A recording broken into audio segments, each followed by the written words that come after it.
Mark, let's talk about this Libya operation, which seems, in some sense, to be the worst kind of situation for a president, trying to apply military force for a purpose that may look discreet and limited at the beginning, but it's hard to control as time goes on. How do you see that? Well, that was precisely why the administration was so reluctant to be dragged into this. I mean, if you recall, President Obama and even more vocally his Secretary of Defense, Bob Gates, were very resistant to this. And Gates warned that, let's call a spade, was the phrase he used. A no-fly zone is never as surgical an operation as you think it's going to be.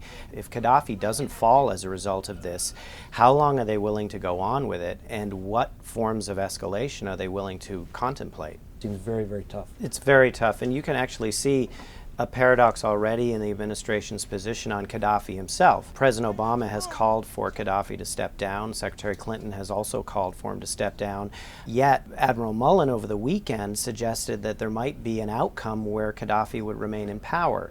Are you willing to live with a Libya that's in effect split in two and a stalemate? And that's the prospect that they're facing. Now, it seems to me that one of the other problems that the administration faces at a time when there's so much unrest across the Middle East is defining, okay, you're intervening in Libya, what about Bahrain? What about Yemen? This question of when you intervene and when you don't is obviously one of the thorniest ones that every American president faces.